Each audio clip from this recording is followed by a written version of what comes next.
when we're looking for new hires, we're looking for the right people that fit the culture, that want to work hard, that have the same core values. And, Matthew always says, any of these jobs that we do here at Next, you can train the people to do it. We have the people on staff, we can train you to have these skills and to do this, but it's really hard to just train somebody just to be a good person and, to fit our culture and fit the core values that we have. So I think that, it's kind of like we make it harder on ourselves for the recruiting, but we do it for the right reasons. Like we do it for the long-term vision. Welcome to Making Sparks, the podcast where we ignite your passion for metal fabrication and fuel your business success. Join industry leaders and dive deep into the world of metalworking. From business insights to tips of the trade, Making Sparks is your forge of knowledge. During each episode, discover success stories, innovative solutions, and expert interviews that light the path to business growth. Subscribe today and grow and improve your company, and let's make sparks fly together. Welcome back to the Making Sparks podcast. This is episode number 2, and today I'm with my host, Matthew Nix, and he brought on our first 2 guests. So, Matthew, I'm going to let you go ahead and kind of introduce who our first 2 guests are. All right, yep, we're digging deep today. When you're last minute, you reach out to people that you know will come through for you. And so we've got my wife, Lindsey Nix, and our director of HR, Angela Kirlin. We're talking about a really hot topic today. Not only in the fabrication industry, but really everywhere. But it's particularly a very hot topic in our industry. That is recruiting and hiring talent, retaining, of course, but I think particularly recruiting talent today that we're going to be talking about. So I think it'll be really cool because they can kind of give us both ends of the spectrum here. Lindsey can talk about the early days, which I think is really relevant to a lot of our listeners as far as, small businesses, whether it be family or not, that Lindsey and I did all the hiring in the early days, and she can kind of talk about what it was like when it was the Wild West and we didn't have the processes and systems and things we've learned along the way. Angela can talk a little bit more about what it's like nowadays, although still plenty of challenges. Although she hired 40 people the first year she was with us, so I don't know what the big deal is. It seems to me like she's got it down. So she can talk a little bit about that. But before we get into that, I think you have a dad joke for us. Yeah, so Matthew's already heard this dad joke, believe it or not. May have been off air, I don't know. Maybe the cameras, maybe you forgot to hit record. Maybe I forgot to hit record. But I always like to tell people, I always tell dad jokes when we're doing like video interviews or whatever to get people laughing, get them more comfortable. And a lot of times I'll use those screen grabs actually for recruiting. Actually, a lot of times we'll use those when someone's laughing. It looks very genuine, But this is my favorite one. I can't take credit for it. Actually, a plastics operations manager at the plastics company told it to me, and it was really good. It was actually during recording some footage for a recruitment video. And it was, all right, you guys ready for this? All right, Okay. All right. What is, no, I already messed up. Well, at least you got them laughing. I know. Okay, did you know that 10 plus 10 and 11 plus 11 are the same? What's 10 plus 10? 20. What's 11 plus 11? 22. 20 as well. I got to say the 20 as well that time. All right, so you're gonna have to come in stronger next episode with another dad joke. So. Yeah, my idea is that our listeners should just submit their best dad joke, so then I don't have to do any work. I like it. That's a great way to engage the audience. Exactly. We can do the whole long-time listener, first-time caller thing. That's exactly. All right. So now I'm going to turn my broadcast voice on, but I'm actually going to let Matthew kick it off and kind of start this actual episode. Yeah, so I think we'll just start with Lindsey. Why don't you tell us a little bit about what it looked like in the old days and starting out, and then we can kind of jump forward, and Angela can touch a little bit on maybe jump into hiring 40 people your first year, and then we can sort of fill in the gaps of all the things that you guys have learned along the way, and some of the creative things we're doing today, some of the mistakes we've made. I think that'll be really important to share with our audience. So Yeah, absolutely. So when I first came into the business, I, of course, had no HR experience. My experience was in accounting and a little bit of marketing, but we had filled our first big contract and needed folks to come in and weld and fabricate for us. And at that point, we had, I think, put like an ad in the newspaper. We put one on the radio, two of which are things we do not do anymore.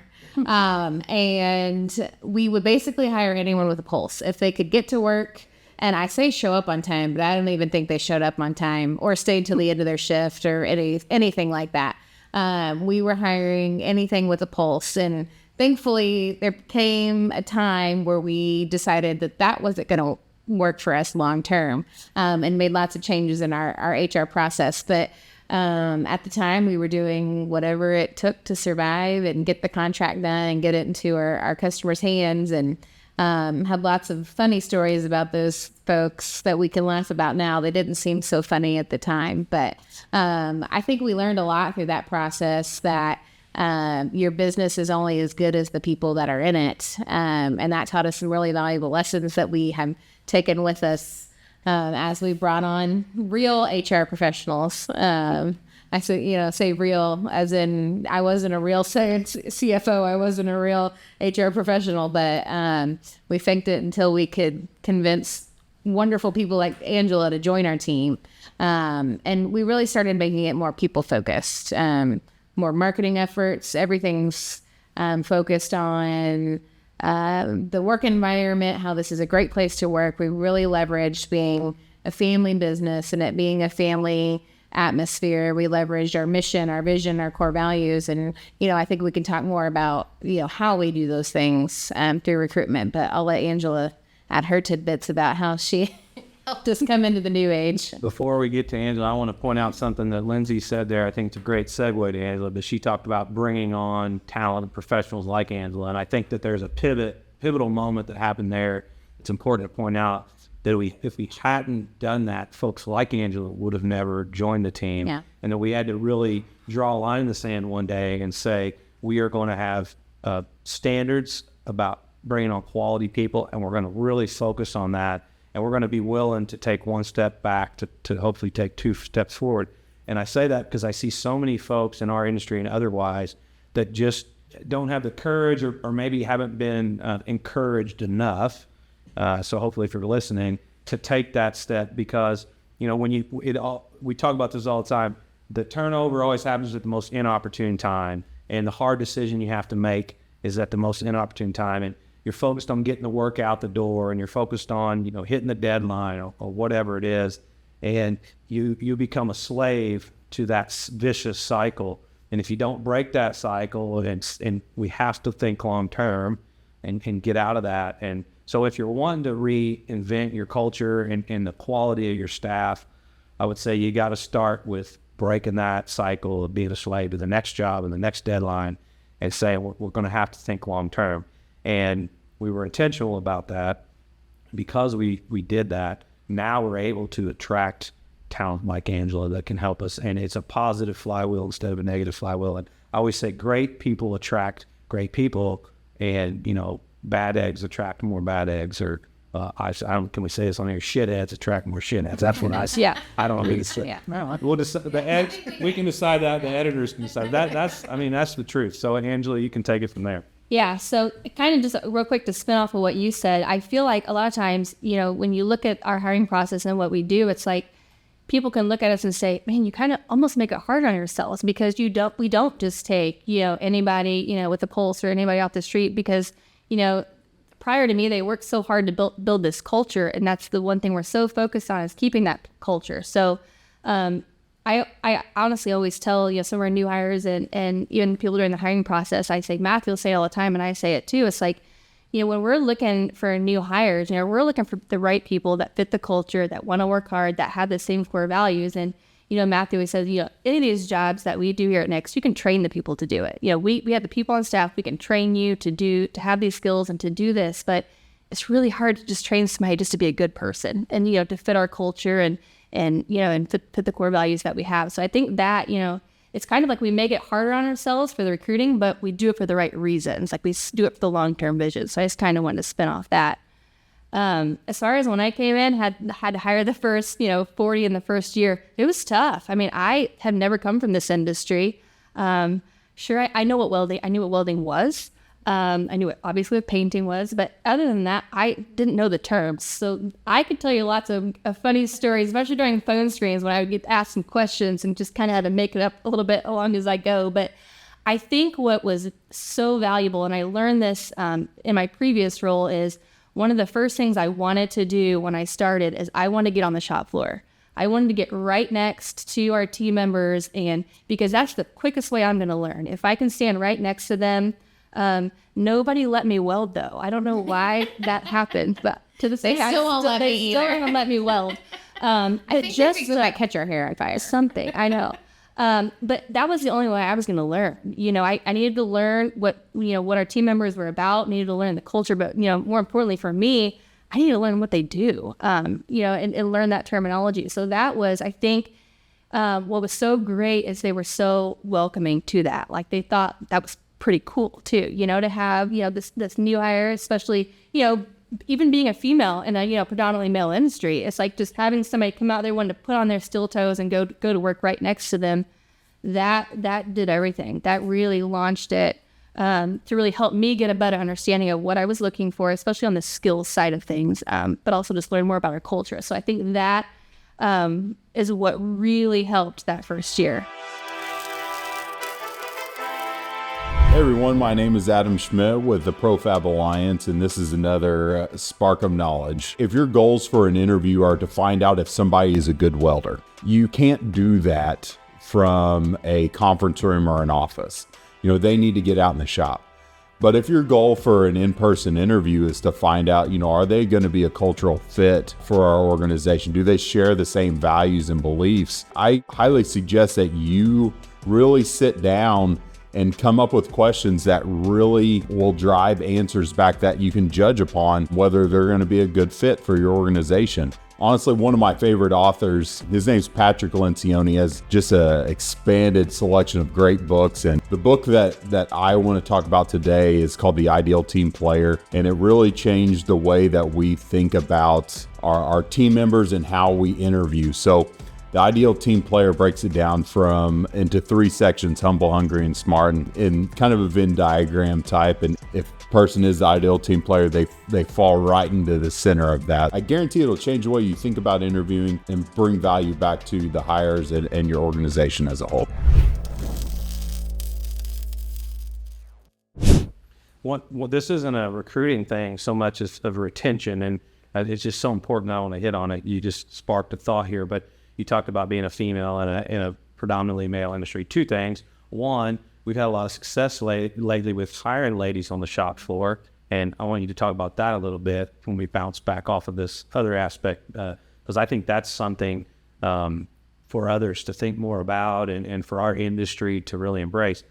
But on the retention side of things, I think the fact, some people might think, well, you're a female in our industry and you're recruiting, like how are you able to relate to these guys and, to recruit the right guys? And I would just say from a retention standpoint, because small businesses, typically your head of HR does recruiting and compliance and retention. And, you manage a lot of different hats just like you do. So it's not just recruiting people, it's making sure that they're happy and that they have what they need and all the compliance issues. So in terms of retention and fulfillment and all that, I think the maternalistic instincts or whatever of a woman, and sorry for being some traditional here, but this is reality. Like, women have that more, and I think that has been a really great asset for our company. People will go to these 2 ladies and tell them both negative things that they wouldn't share with other people, but also they're the first people to know that somebody's wife is pregnant. Just big news like that. And that speaks to when you want to build a family environment, a family culture, when they have someone like that they feel comfortable opening up to, if they're having marital problems or their spouse is sick or their kid's sick or they do have some great news to share. I just think that's a really important aspect of building a great family culture or for any kind of new culture. So I wanted to point that out. That was a little sidebar. So going back to recruiting, we maybe just dive right into the success we got lately with females. We can bounce around here because that's something you just made me think of. Yeah, sure. And I don't really know, kind of looking at it, thinking of, what one thing, that's really been a success for us. We kind of had our first one was an intern. She was high school senior at going to the tech center and headed our way second semester. And She's amazing. The guys just, they they've embraced her. They were, I'm not going to lie, they were kind of nervous at first, kind of nervous to have a female, they're, wondering if they were still going to have as much fun, it was still going to be, as much banter, but they do. And they've welcomed her. She fits right in. She is a really big advocate for us. And a lot of the guys will tell you too, she's, almost one of the best welders because, I don't know if it's that female, that female brain, but her attention to detail is just spot on. So from that, we hired another female at Structural Fab. She does welding there as well. We've got a project manager and estimator at North End at our machine shop in Fairfield, Ohio. And then we also just had another intern who's done a phenomenal job. She's just getting ready to be a senior in high school that we were just talking about her this morning that we can't wait to have her back. So we're going to stay in connection with them. She was on the shop floor as well. Yeah, she was on the shop floor as well. Doing material processing.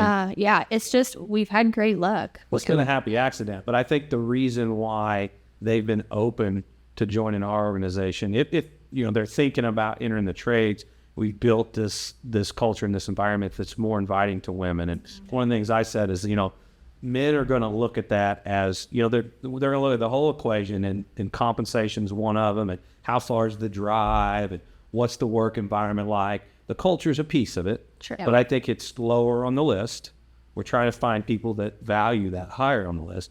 But I think women in the workplace where they're, it's going to be intimidating and they're in a male-dominant job setting, I think they're going to place that higher.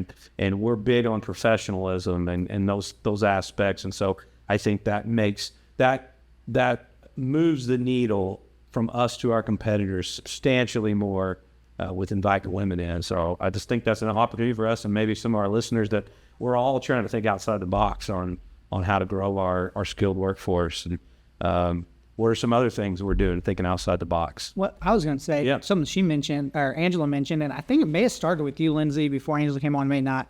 And obviously the point of Making Sparks is to educate and inspire, other mom and pop shops that are maybe wanting to take that next step. They're going to be looking to hire outside, maybe their first family members and things like that.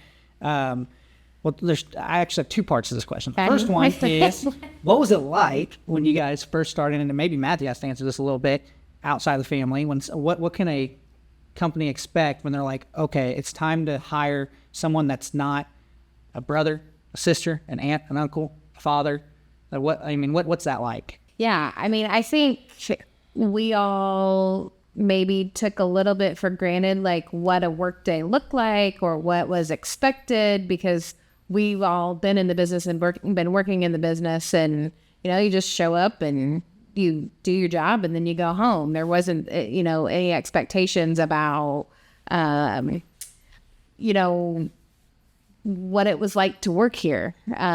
We all just came to work and went home, and there wasn't any of that touchy-feely, kind of stuff. And I think after some time went on, we really started to discern about like what our mission was as a business. And, a lot of, mom and pop shops have maybe never thought about what their mission might be or what their vision might be for the future for their business. And as we really started to discern what that was going to be like, and it was to, create this world-class team, we, started to dive into like what our core values are going to be and involving our team members and picking those core values. It wasn't something that Matthew and I and the leadership team at the time sat in a room and said, okay, it's going to be fun and it's going to be teamwork and it's going to be integrity and caring for people and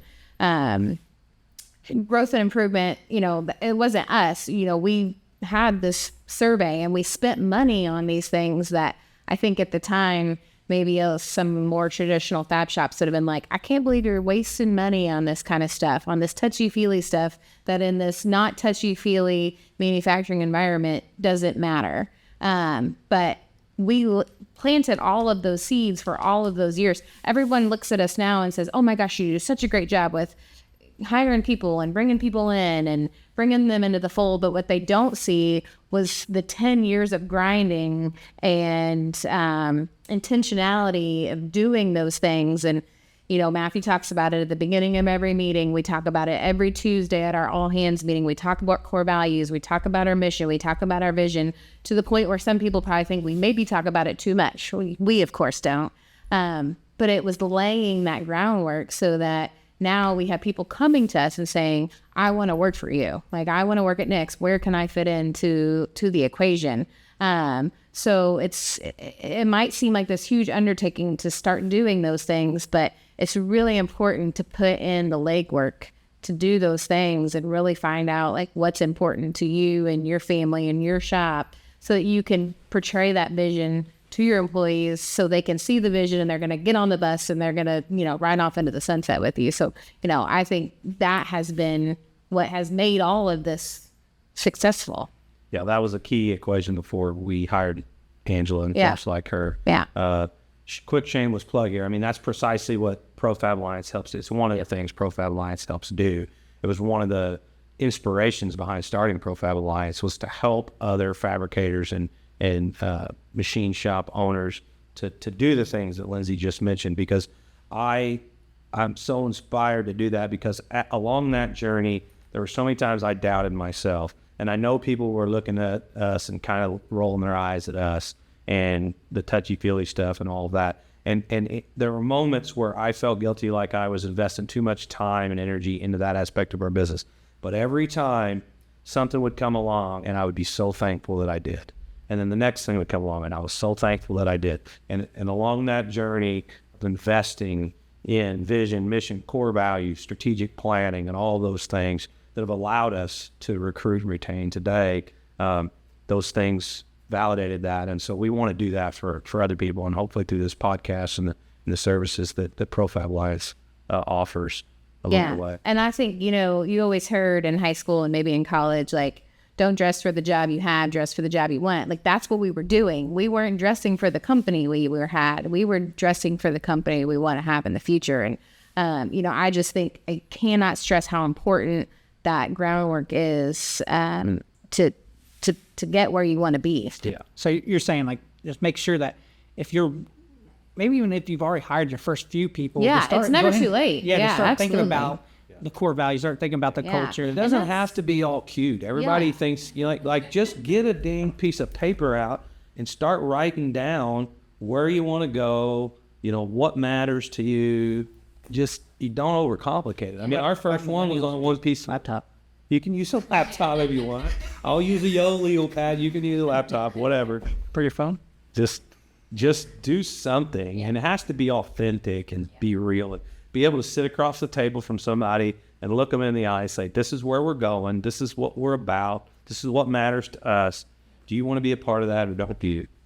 But I think it's more than even than just writing it down. And, because so many places, and I hear this from even, new hires, like 90 days in, right? So they, not only, sticking up on the wall, like we're not just going to write it down, stick it on the wall and say, okay, this is what we're going to do. And we carry on about our business. Yeah. There's so many that say, man, you really meant that. Yeah. Really meant that. So just, putting in even small little ways that you can implement that and continue to communicate, what that vision is and the mission is and the core values, it just can't be something you just hang on the wall and forget about. We call that operationalizing our mission and values. Yeah. Like what are the ways you take that and you integrate it into the day-to-day aspects of the business? Yeah. And that's something that, just here within the past, 6 months or so, that even our operations managers are really taking to heart. And, even in their morning, toolbox meetings, just a quick little meeting that they have with their staff or their team in the morning, just reviewing a core value or, reviewing, what the mission means to them. Just little, it takes little to no effort to do that. And that's something that has, seems like it's been, pretty beneficial, and our team members like it. Yeah, these are your stereotypical rough and tough guys that are embracing this now, and that tells you something. Yeah, they're starting to look up and go, all right, okay, this is working, this is important, and so they want to drive it. And we went a little bit of a tangent here talking more about vision and values, which is great. I think it's important. It almost sets the stage for the actual recruiting. So I don't know what you think. I mean, it's almost like we need to do a second part here, and really, because I think we've just scratched the surface of the actual practical and tactical things, which that's the one thing, and just for those of you that are just listening to the podcast for the first time, something I want the audience to know is we're trying to make a nice blend here between philosophy and strategy and practical and tactical. So I want to make sure we hit both sides of the spectrum. So we're talking right now kind of philosophy and strategy, but I want to make sure we talk real practical, tactical things. And so maybe next episode we can get into some of the things that they've done to really take this and give it legs. Oh, sure. Absolutely. That's what I was going to mention. Like, we weren't really sure where the conversation was going to go, but I think the biggest thing that you can take from Nick's companies is the philosophical parts, but then how do you make those actionable items? What are the tactics that you use? Like one of the things the best strategy in the world doesn't matter if you don't have a way to execute. Exactly. And one of the things like, Angela mentioned earlier was internships. Like I think that's something that we should talk about in the next episode. And there's lots of other things you can do from a branding standpoint, because people think of recruiting, they don't think about branding and all that. So, but I do think what people can take away from this episode, this conversation, was definitely, don't be afraid to write down, what you value in an employee, and don't be afraid to go get those employees. Don't be afraid to hire and fire from your core values and things like that. So, in the next episode, we're going to kind of talk about the actual action items that make, this philosophy work. So you're going to listen to more recruiting tips on the episode 3 of Making Sparks.